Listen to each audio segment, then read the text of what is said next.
안녕하십니까, 곽봉준입니다. 시대는 급격하게 변해왔습니다. 앞으로도 더욱 급격하게 변해갈 것입니다.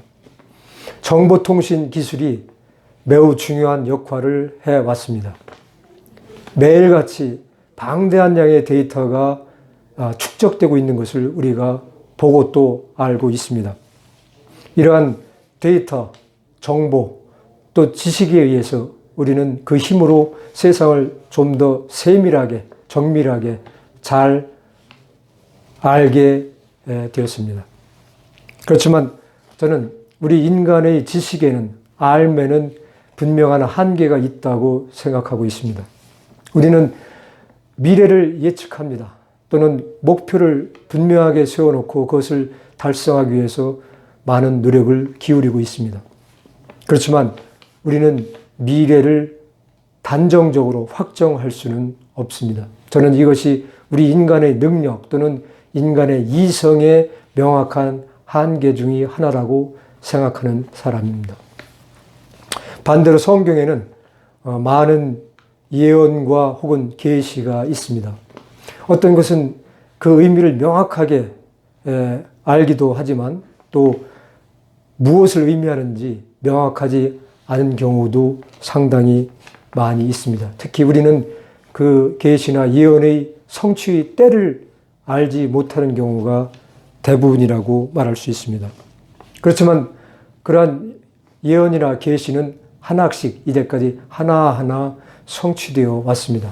아직 성취되지 않고 있는 것이 있다면 그것은 반드시 언젠가 성취되고 말 것입니다. 이것이 성경이 참이라고 하는, 진실이라고 하는 중요한 이유 중의 하나인 것입니다.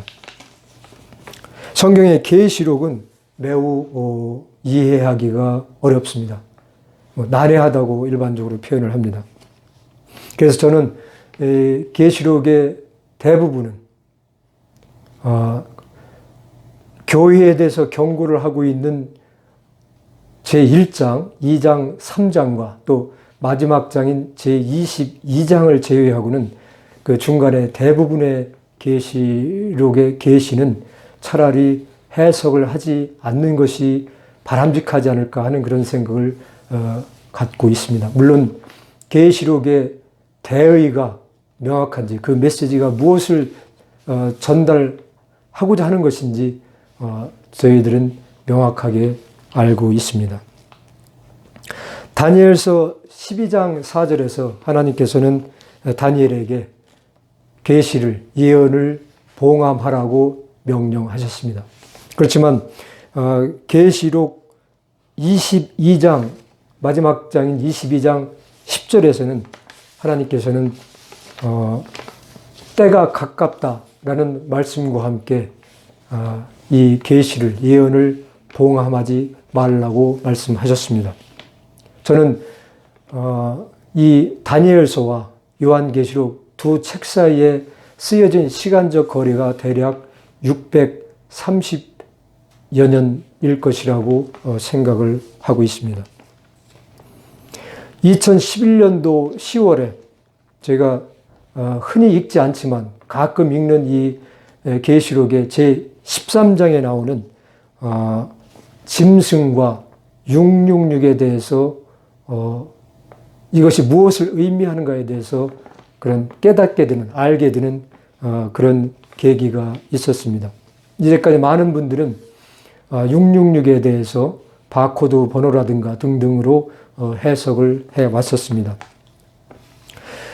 계시록에는 짐승이라는 표현이 반복해서 등장합니다. 그것은 시대에 따라서 다른 것으로 표상되는 그런 것이겠지만 결국은 그것은 마귀라든가 또는 사탄의 별명이라고 볼 수가 있겠습니다. 지금부터 오늘의 제가 말씀을 드리고자 하는 주제인 이 요한계시록 13장 15절부터 18절까지에 나오는 짐승과 666에 대해서 간단하게 말씀을 드리도록 하겠습니다. 제가 지금 읽고 있는 것은 개역개정 성경입니다. 15절. 그가 권세를 받아 그 짐승의 우상에게 생기를 주어 그 짐승의 우상으로 말하게 하고 또 짐승의 우상에게 경배하지 아니하는 자는 몇이든지 다 죽이게 하더라. 짐승의 우상이 생명을 받았습니다. 그리고 살아있는 생명체가 되었습니다. 이것은 말을 할 수 있게 되었고 그렇다는 얘기는 결국 들을 수도 있으며 또는 심지어는 판단도 할 수 있는 그런 생명체가 되었다는 것을 의미한다고 보고 있습니다. 이것은 자신을 경배하지 않는 모든 사람들을 다 죽일 것이라고 얘기를 했습니다. 그러므로 바꾸어 말하면 죽고 싶지 않은 사람들은 이 짐승의 우상에게 경배하는 자, 우상의 경배자가 되는 수밖에 다른 선택의 여지가 없다고 볼 수가 있겠습니다. 16절, 그가 모든 자, 곧 작은 자나 큰 자나 부자나 가난한 자나 자유인이나 종들에게 그 오른손에나 이마에 표를 받게 하고, 결국 모든 사람들은 다 그 경배자가 되었다는 표시로서 오른손이나 또는 이마에 이 표를 받을 수밖에 없는 그런 상황이 되겠습니다. 17절, 누구든지 이 표를 가진 자 외에는 매매를 못하게 하니 이 표는 곧 짐승의 이름이나 그 이름의 수라. 모든 사람들이 이 표를 가지고 거래를 하게 되어 있습니다. 표가 없으면 거래를 못한다는 의미가 그렇게 해석될 수가 있습니다. 그리고 그것은 짐승의 이름이거나 또는 그 이름의 수라고 말씀을 하고 있습니다. 18절, 지혜가 여기 있으니 총명한 자는 그 짐승의 수를 세어보라. 그것은 사람의 수니 그의 수는 666이니라. 영어 성경, NIV 영어 성경의 경우에는 Discourse for Wisdom이라고 해서 지혜가 요구됩니다. 필요합니다. 뭐 이런 식으로도 해석을 한 것 같은데, 제가 본 많은 성경들이 그 해석이 조금씩은 다른 것을 알 수가 있었고, 결국은 이해하기가, 해석하기가 매우 어렵다. 그러므로 인간의 이성적인 그런 노력으로는 한계가 있을 것이고 영적인 그런 지혜가 동원되어야만 분명하게 알 수 있을 것이다 라는 의미가 아닐까라고 저는 해석을 하고 있습니다. 그래서 영적인 그런 지혜가 필요한 정말 그런 부분, 뭐 이 부분뿐만 아니라 계시록의 대부분이 그러한 것이고, 우리가 일반적으로 꾸는 꿈들도 마찬가지여서 저도 10수년간 정말 10,000개가 넘는 그런 꿈들과 여러 가지 것들을 보고 들었지만 그것의 해석이 얼마나 어려운지를 수많은 시행착오 끝에 가까스로 알게 되었고, 그래서 더욱 조심스럽지 않을 수가 없고, 그런 것처럼 이런 영적인 메시지들이 얼마나 해석하기가 어려운 것인가를 저는 알고 있는데, 여기서도 그런 의미를 포함하고 있다고 저는 받아들이고 있습니다. 짐승의 수를 세어보라고 하였습니다. 그 짐승의 수는 그런데 사람의 수입니다. 말하자면 짐승의 숫자를 세어보니 그 숫자는 곧 사람의 숫자와 같더라라는 의미가 되겠습니다. 두 수는 일치하는 것입니다. 그리고 그 숫자는 666이라고 하셨습니다. 15절과 16절에서 이미 모든 사람들이 그 짐승이나 또는 짐승의 우상의 숭배자가 되어 있습니다. 다른 말로 하면 모든 사람들이 그 짐승의 우상을 각각 숭배자로서 어떤 표시를 가지고 있다. 그것을 가지고 있다라는 의미가 되겠습니다. 그렇다고 한다고 그러면 666이라고 하는 것은 시리얼 넘버, 일련 번호, 바코드 같은 어떤 일련 번호가 아니라 이 숫자는 우리가 셀 수 있는 사람의 숫자라는 의미가 됩니다. 성경 속에서 비유적으로 얘기를 하자면은, 인용을 하자면은 12분의 주께서 세우신 사도들, 그리고 기드온의 300명의 용사들, 그리고 7,000명의 바알에게 무릎 꿇지 아니한 이스라엘 사람이라고 하나님께서 말씀하신 그 사람의 수와 같은 그러한 우리가 셀 수 있는 숫자를 의미하는 것입니다. 그 수인 것입니다. 666이라는 것은 그 수인 것입니다. 17절에서도 수를 언급하고 있습니다. 그런데 여기야말로 오히려 고유번호, 일련 번호의 그런 수라고 할 수가 있습니다. 문맥상으로 봤을 때 저는 666이 중요한 것이 아니라 오히려 짐승이 무엇이냐가 더 중요하다고 생각을 하고 있습니다. 그러면 이 짐승이 무엇이냐? 이제까지 해석에서 눈치를 챈 분도 계시겠지만 저는 그것을 스마트폰이라고 확신하고 있습니다. 스마트폰 이전에 구형의 그런 셀폰들은, 휴대폰들은 안 되겠느냐라는 생각도 있겠지만 이 15, 16, 17, 18 네 절을 모두 만족시키기 위해서는 반드시 스마트폰이어야 합니다. 저처럼 이렇게 그것을 해석을 한 분들도 아마 전 세계적으로 본다면 있었을 것입니다. 저보다 먼저 하신 분도 혹 있을 수도 있고 또는 최근에 하신 분들도 혹 있었을 것입니다. 그렇지만 제가 벌써 5, 6년 전에 여러 사이트에 이것을 글로 써서 올려본 적이 있었는데 누구도 이런 반구 거기에 대해서 언급을 하지 않는 것으로 봐서는 아무도 제 얘기를 신뢰하지 않는 것으로 보입니다. 물론 지금 이 말씀을 듣고 있는 여러분들도 마찬가지지 않을까 저는 그렇게 생각을 해보고 있습니다. 어쨌거나 이 짐승의 우상이 정확하게는 짐승의 우상이 스마트폰이다 라고 설정을 하고 이 구절들을 다시 한번 보도록 하겠습니다. 15절에 이 스마트폰이 공장에서 나올 때는 그저 차디찬 금속 덩어리 또는 기계에 불과합니다. 그런데 우리가 전기를, 파워를 넣게 되면은 이놈이 살아나서 소리를 내며 살아나죠. 보통 소리를 내면서 살아나서 말도 하고 듣기도 하고 또는 판단도 해서 예를 들어서 내비게이터 같으면은 우리한테 이리로 가시오, 저리로 가시오 그렇게 명령도 하고 우리가 철저하게 그것을 따라서 살아가고 있습니다.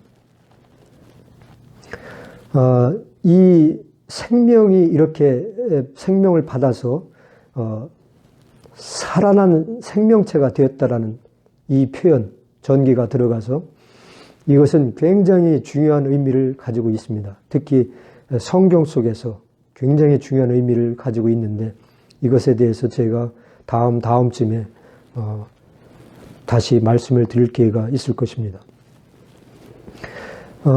저는 2012년도에 승용차를 결국 매각을 하지 않을 수가 없어서 현재까지 승용차 없이 살아가고 있는 사람입니다. 덕분에 지하철과 버스를 애용을 하면서 건강도 챙기는 그런 사람이 되었는데 아시다시피 버스나 지하철을 타게 되면 대부분의 사람들이 고개를 숙이고 뭔가를 열심히 보고 있습니다. 제 눈에는 그것이 마치 사람들이 그것을 숭배하고 있다, 경배하고 있다, 그것에게 경배하고 있다라는 그런 모습으로 비춰집니다.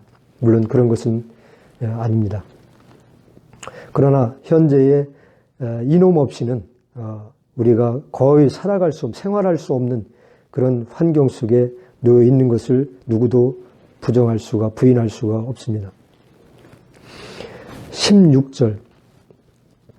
제 주변에서 제 절친한 대한항공 때의 입사 동기인 류진창군, 이 친구를 제외하고 거의 이 스마트폰을 갖지 않고 있는 사람을 본 적이 없습니다. 이 해석을 제가 이렇게 하고 난 후에 저도 또한 우리 류진창 친구와 마찬가지로 비슷한 그런 이유나 어떤 신념이 되겠지만 이 스마트폰을 갖지 않으려고, 사지 않으려고, 그래서 그 구형의 그 휴대폰을 오래 쓰려고 상당히 노력을 해왔었습니다. 그런데 상당히 오랫동안 그렇게 이제 써온 셈이었는데 2018년도에 친구와 함께 소양후에 놀러 갔다가 뱃놀이를 하다가 제가 물에 빠지면서 휴대폰을 결국은 못 쓰게 되었고 2018년도에 그렇게 저도 결국 이 스마트폰을 사서 쓰고 있는 그런 상황에 와 있습니다. 보통 우리는 이 스마트폰을 우리 손바닥 안에 가지고 있습니다. 그런데 누군가가 우리한테 전화를 하게 된다면 우리가 그것을 받기 위해서는 귀로 가까이 가져가게 되어 있습니다. 그것은 결국 이마 가까이에 끌어당기는 그런 것과 동일하다고 볼 수가 있겠습니다. 물론 지금 무선의 시대이기 때문에 무선 이어폰을 써서 전화를 받는 분들도 많이 있는 상황이죠. 또 휴대폰을 손에 들고 다니지 않고 어떤 젊은이들은 뒷주머니에 이렇게 멋있게 가지고 다니는 분들도 계시고 또 백에 호주머니에 늘 넣고 다니는 분들도 계시는 것도 알고 있습니다. 17절 우리 이미 다 아시는 것처럼 이 스마트폰을 이용해서 결제도 하고 송금도 하는 것은 이제 일상의 생활이 되어 있습니다. 이것 없이, 이 스마트폰 없이는 아마 많은 분들이 사업을, 비즈니스를 할 수 없는 상황에 놓여 있을 것입니다. 피할 수가 없는 그런 상황인 것이죠. 이 각각의 우리의 스마트폰들은 우리가 다 기록을 해놓은 것처럼 우리의 이름과 우리의 전화번호가 기록되어 있습니다. 우리 전화뿐만이 아니라 다른 사람들의, 우리가 전화를 할 사람들의 상대의 전화번호와 이름도 전화번호부에 다 기록이 되어 있습니다. 우리가 전화를 한다고 한다면은 그 전화번호부에서 사람 이름과 또 결국은 그 번호를 찾아서 그 번호로 전화를 걸게 되어 있습니다. 그 번호야말로 세는 번호가 아니라 일련 번호이면서 또한 고유한 번호가 되겠습니다. 우리가 전화를 받게 되면은 이게 누구한테서 온 전화고 전화번호가 뭐다라는 것까지도 우리는 알고 전화를 받거나 또는 전화를 거절하기도 합니다. 18절에 만약에 모든 사람이 다 스마트폰을 가지고 있다면 자연스럽게 스마트폰 소유자 수, 보유자의 수와 스마트폰의 수는 일치하게 되어 있습니다. 물론 아까 말씀드린 제 유진창이라는 친구처럼 없는 사람도 있을 것이고 또는 무슨 목적에 의해서든 2개, 3개 그 이상 가지고 있는 사람들도 있겠지만 대체적으로는 소유자의 수와 스마트폰의 수는 거의 일치한다고 볼 수 있겠습니다. 어쨌든 스마트폰이라는 것이 짐승의 우상이 스마트폰이라는 것을 확정을 하고 그렇다면 666이라는 것은 666이라는 것은 무엇을 의미하는 숫자인가 라는 것을 또한 얘기하지 않을 수가 없습니다. 이제까지 말씀드린 것처럼 이것은 분명히 스마트폰을 보유하고 있는 그 보유자의 숫자인 것입니다. 이 스마트폰이 세상에 처음 런칭이 되었을 때, 시장에 출시가 되었을 때의 그 시점에 대해서는 사람마다 조금씩 의견이 다를 수 있다는 것을 제가 찾아보고 알았습니다. 그런데 대체적으로는 2007년도가 그 시점 중에 하나다라는 것을 제가 또한 알게 되었습니다. 세계 인구의 변화 추이를 알 수 있는 사이트를 하나 찾아서 보았었습니다. 지금은 이 페이지가 서비스가 되고 있지 않는데 theguardian.com이라고 하는 이 페이지로서 당신이 태어났을 때 세계 인구가 얼마쯤 되었을까요? 라고 하는 제목으로 된 여기에 보면은 제가 이 캡처해둔 이 화면을 보자면 2007년도 10월 25일이라는 날짜에 세계의 인구가 66억 6천만 명을 넘어서고 있는 것을 볼 수가 있습니다. 지금 시점에 세계 인구는 이제 80억에 육박하고 있습니다. 아마 올해 안에로는 지금 보시고 있는 이 populationmatters.org를 제가 참고하고 있는 것인데 이것에 의하면은 올해 안에는 80억을 넘어설 것이라고 보고 있습니다. 이러한 인구의 증가, 상당히 짧은 기간 동안에 그런 인구 증가가 이루어진 셈인데 이러한 상황 속이라고 한다면은 아마도 지금쯤은 스마트폰을 보유한 사람들의 숫자는 66억 6천만 명을 넘어서고도 남지 않았겠는가라고 저는 예측을 해보고 있습니다. 저는 30대부터 중국의 한시에 대해서 큰 관심을 가져왔었습니다. 두보나 이태백이나 또는 백거이 같은 분들의 추흥이나 또는 장진주라든가 장안가라든가 그런 비교적 긴 한시들도 포함을 해서 많은 시들을 외우고 또 틈틈이 암송하고 하면서 즐겨왔었고 또는 제 스스로의 습작품들이지만 그 한시를 많은 한시들을 또 써오기도 했었습니다. 이 한시는 뭔가를 은유적으로 표현하기에 매우 적합한 문학 장르라고 저는 생각을 해왔었고 그러면서 그런 장난스러운 그런 연습을 많이 해오기도 했었습니다. 이날 제가 이 해석을 마쳤을 때에 저는 그때의 느낌을 세상에 대한 비교적 참담한 어떤 느낌 같은 것들을 포함한 성경에서 묘사하고 있는 그런 것들을 포함을 해서 그날의 이 느낌을 기록을 해두자라는 생각으로 그것을 한시로 표현해서 남기기로 생각을 하고 한시를 짓기를 시작했습니다. 7원으로 된 한지를 짓기 시작을 했는데 아시는 것처럼 한시에서는 형식상으로 가군이라는 것이 매우 중요합니다. 이 가군을 맞추지 않는다면 시는 완성이 되지 않은 것이라고 볼 수가 있겠습니다. 시로서의 대접을 받지 못하는 것이죠. 그런데 그날 제가 쓰기는 시작을 했는데 그렇게 가군을 물론 본문의 내용도 다 완성을 하지 못하였지만 가군을 완성하지 못한 채 잠이 들었습니다. 그런데 그날 밤의 꿈 중에 저는 두 가지의 말씀을 들었습니다. 하나는 코끼리 상이었습니다 라는 것이었고 다른 하나는 모든 휴대폰을 주머니에 넣고 라고 하는 말씀이었습니다. 저는 이 말씀들을 습관적으로 제가 항상 몸에 지니고 있다가 밤에 잘 때는 머리맡에 두고 자는 그 수첩을, 작은 수첩을, 손 안에 든 수첩을 가지고 다니는데 그 수첩에 기록을 해두고 다시 잠에 들었습니다. 그렇게 뭔가 말씀이 오게 되면은 자다가도 깨게 되어 있습니다. 매일 아침에 제가 하는 일 중에 중요한 한 가지는 전일에 기록해뒀던 그 수첩 속의 내용들을 컴퓨터 속에 엑셀 파일로 옮겨 적는 것입니다.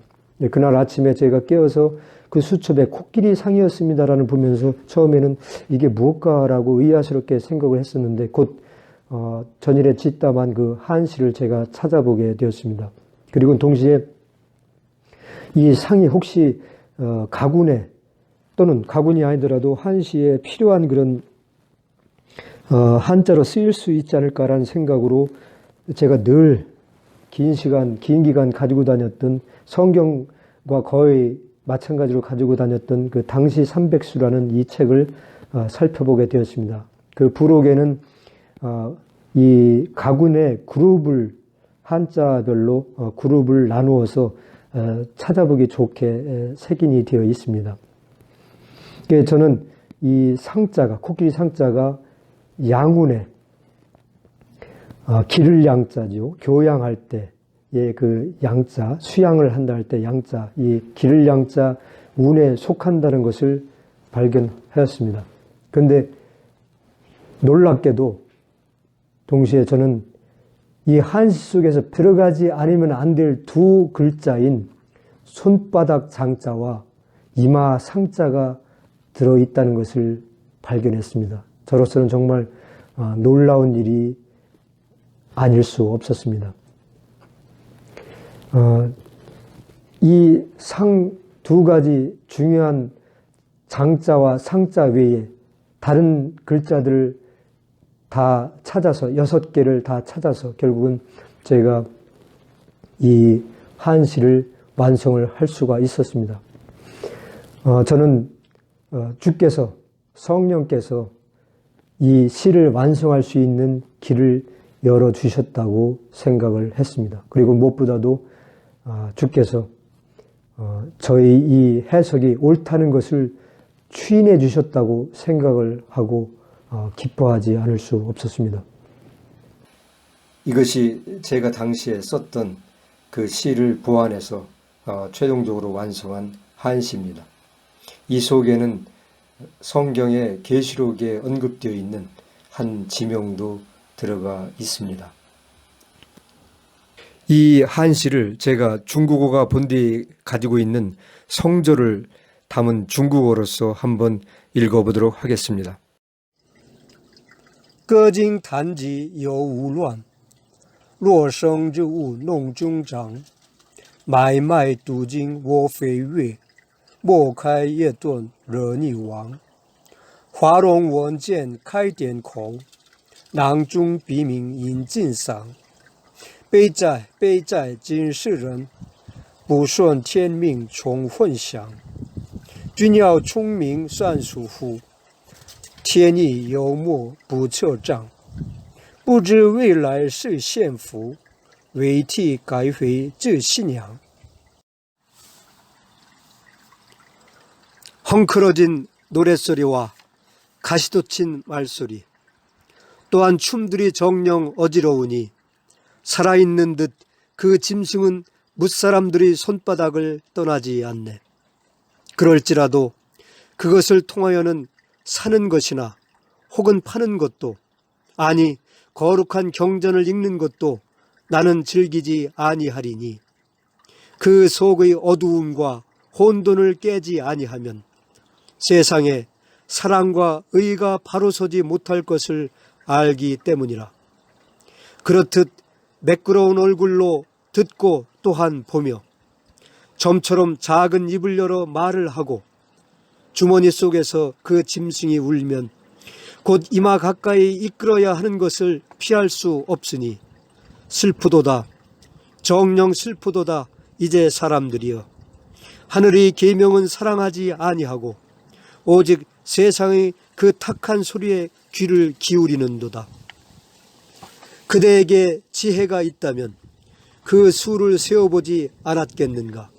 그러나 하늘나라에 의는 말이 없고 그 깊이를 또한 헤아릴 수 없어 다가올 미래를 알지 못하는 것이 오히려 현재의 복이 될지니 다만 눈물로 회개하며 오직 큰 믿음에 이르러야 하리라.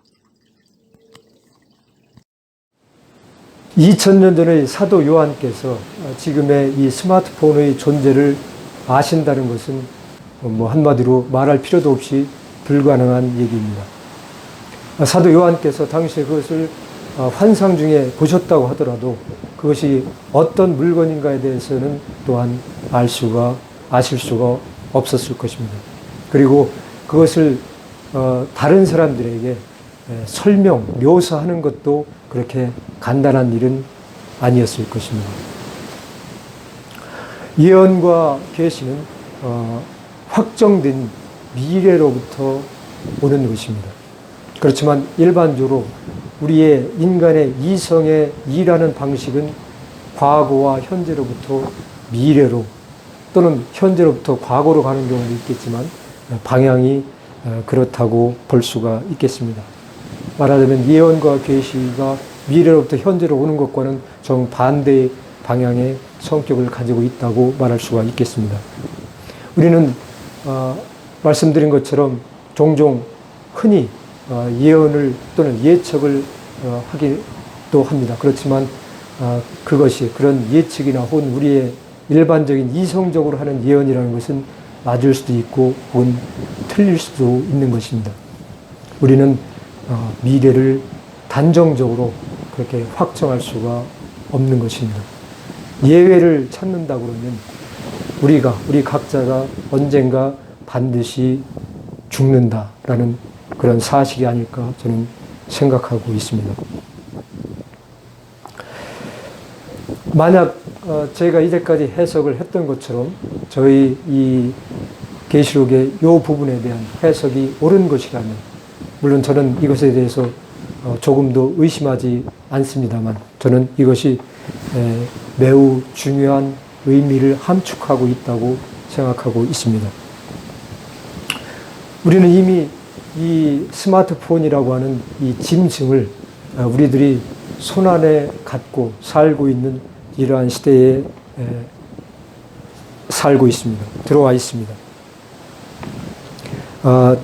이것은 제의 관점에서 본다 그러면 이 계시록의 성경의 관점에서 본다 그러면 이 계시록의 이 말씀이 성취될 때가 이미 도달했다. 그때에 도달했다라는 것을 의미한다고 저는 생각하고 있습니다. 말하자면은 바꿔서 말한다고 그러면은 계시록의 그 봉함이 이미 거쳐졌다, 해제되었다라고 하는 것을 의미한다고 할 수가 있겠습니다. 그것은 인류에 대한 성경이 인류에 대해서 하고 있는 강력한 중대한 경고가 이미 현실에 다가왔다는 것을 의미한다고 저는 해석을 하고 있습니다. 물론 이러한 사실들에 대해서 세상은 대부분은 혹은 믿는 분들 중에서도 믿지 않거나 받아들이지 않는 분들이 있을 것입니다. 이렇게 스마트폰이 우리 손안에 있는 것처럼 우리가 이미 알고 있는 것처럼 강대국들 또는 강대국이 아니더라도 몇몇 나라들은 이미 지구를 능히 다 파괴할 수 있는 이 생태계를, 문명뿐만이 아니라 생태계를 모조리 파괴할 수 있는 그런 가공할 무기인 핵무기를, 다량의 핵무기를 이미 보유하고 있습니다. 그리고 우리가 느끼고 있는 것처럼, 피부로 느끼고 있는 것처럼 가장 심각하고 또 긴박한 문제 중에 하나는 지구 온난화 문제입니다. 이 지구 온난화 문제는 향후 이미 시작되었겠지만은 일련의 계속될 자연재해의 어떤 도화선 같은 역할을 할 것이라고 저는 생각을 하고 있습니다. 그리고 이미 말씀드린 것이지만 핵무기라는 것은 이 문명과 지구 생태계 파멸의, 파괴의 궁극적인 수단입니다. 알고 계신 것처럼, 느끼고 계신 것처럼 이것이 우리가 이미 알고 있고 또 보고 있는 우리 인류의 현주소입니다. 우리 인류는 역사 이래로, 유사 이래로 가장 선진적이고 또 풍요로운 그런 시대에 살고 있습니다. 그럼에도 불구하고 저는 이런 질문을 갖지 않을 수 없습니다. 우리는 과연 지금 어디로 가고 있는 것이냐? 그리고 왜 그렇게 가고 있는 것이냐?